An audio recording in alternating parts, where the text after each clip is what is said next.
Gracias, buenas tardes. La última presentación y una vez más les pido perdón por mi nivel de español básico y un chiquito de portuñol quizá, pero por el interés del tiempo voy a dividir mi presentación en introducción, casuística institucional y cómo hemos tratado a nuestros pacientes. Voy a saltar la introducción por el interés del tiempo. Dr. Mark Ziegler.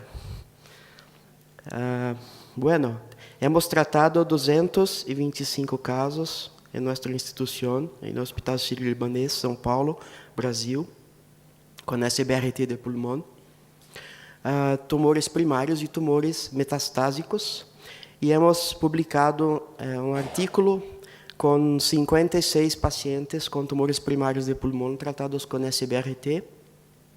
La mayoría de los pacientes eran de tumores T1 o T2, la edad mediana 60 años, adenocarcinoma 78% y non adenocarcinoma 22% de los casos, y tumores periféricos 70% y tumores centrales 30% de nuestra casuística. Um dato interessante é que as causas de inoperabilidade de los pacientes eram por múltiples comorbilidades e pacientes que declinaram a operação. E no outro dado importante de nossa casuística é de pacientes com histórico de outras neoplasias. Mirem na tabela que há câncer de vejiga, de próstata, outro câncer de pulmão, câncer de mama, cabeça e cuello e outros tumores em nossos casos. Acá temos os esquemas de tratamento que hicimos, 3 de 18, 3 de 20, 5 de 10 sessões. Em la maioria dos pacientes, 3 de 18 e 3 de 15 sessões para tumores mais grandes periféricos. Temos, então, um período de 2007 até 2015, uma casuística retrospectiva, com um segmento mediano de 19 meses, e observamos 19 muertes em los pacientes, 4 por câncer de pulmão. Todas as falhas regionais ocorreram dentro de 2 anos de seguimento de nossos pacientes. Onde está indo? Ups. Acá as curvas de sobrevivência, arriba, no centro, a curva de sobrevida global, abaixo à esquerda, a curva de sobrevida livre de falha, loco regional, e abaixo à direita, a curva de falha distante em nossos pacientes.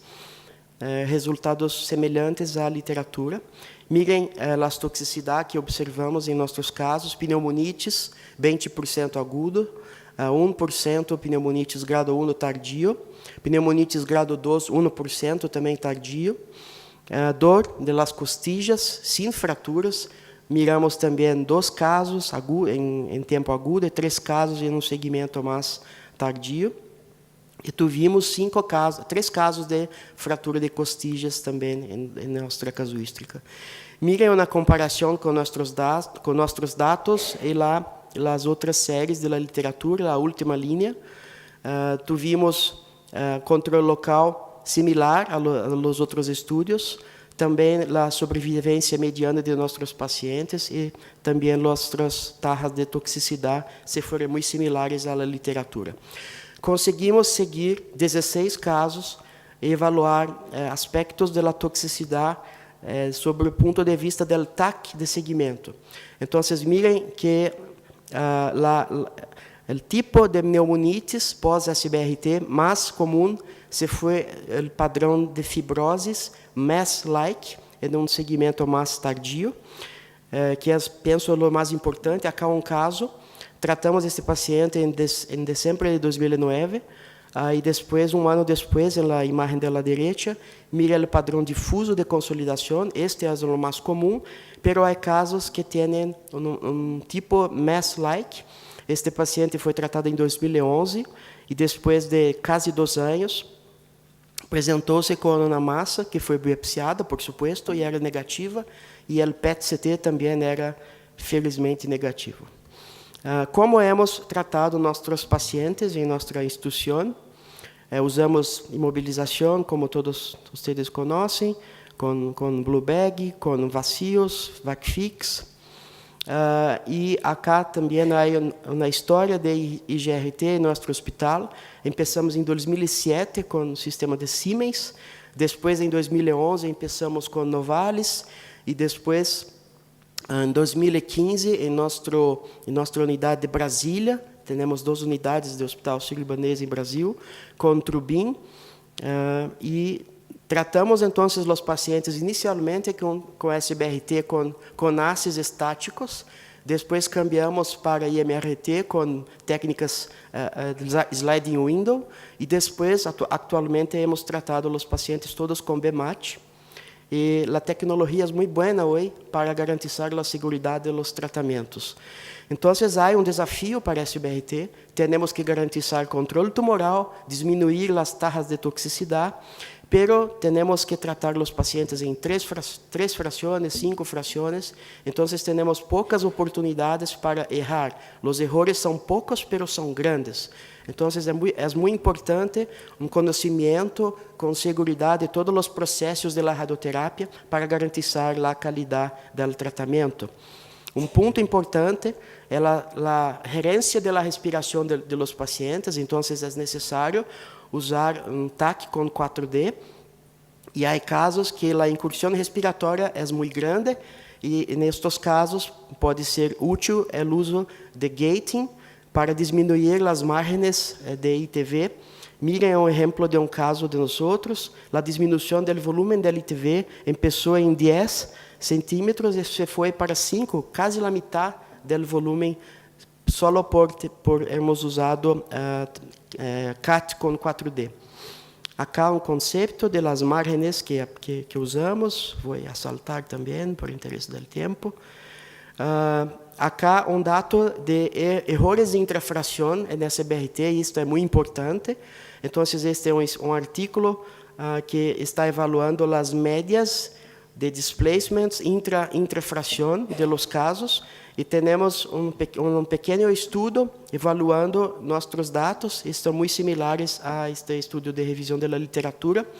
Miren que há casos com erros de mais de 2 milímetros intrafração, 3 milímetros, 5 milímetros, 14% dos casos, 5 milímetros, é muito importante. Então, o monitoreio intrafração de los casos que hacen SBRT, principalmente de partes mais baixas de los pulmones.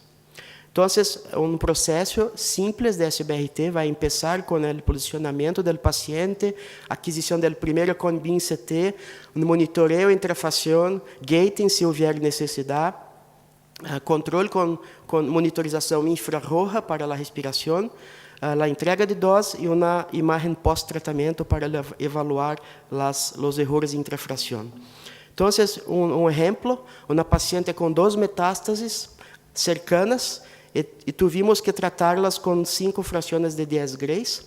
Miren como se foi o processo do tratamento, usando gating, VMAT com flatness filter free treatment, e toda a tecnologia que utilizamos normalmente. Começamos, então, em la esquerda, com o primeiro com BIM-CT, depois hacemos o monitoreio, depois hacemos a fluoroscopia, o cambio da camilla, depois o segundo com BIM, depois o tratamento, e todo este processo estamos acostumados a tratar os pacientes de 15 hasta 20 minutos em geral, processo complexo, pero temos que fazer todo muito rápido, porque o paciente está no equipo e ele tem pressa.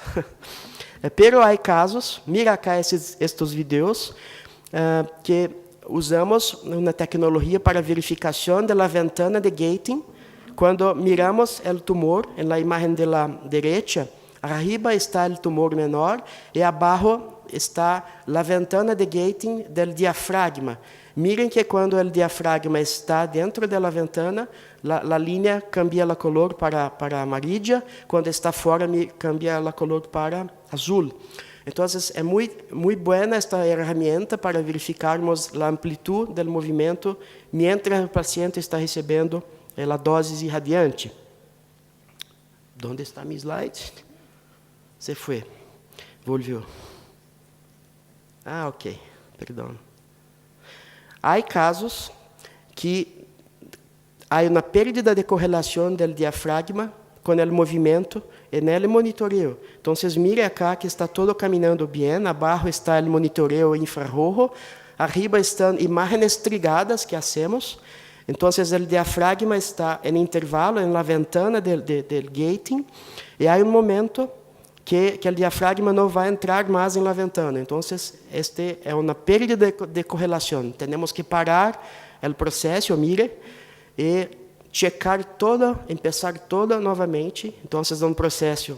Começamos com o conibim, hacemos a fluoroscopia, começamos com o tratamento, detectamos o erro, a perda de correlação entre o signo externo e o diafragma, hacemos uma outra fluoroscopia, reiniciamos a leitura de gating e concluímos o tratamento. Então, neste caso, de 18 minutos, tratamos o paciente com 24 minutos, um pouquinho mais.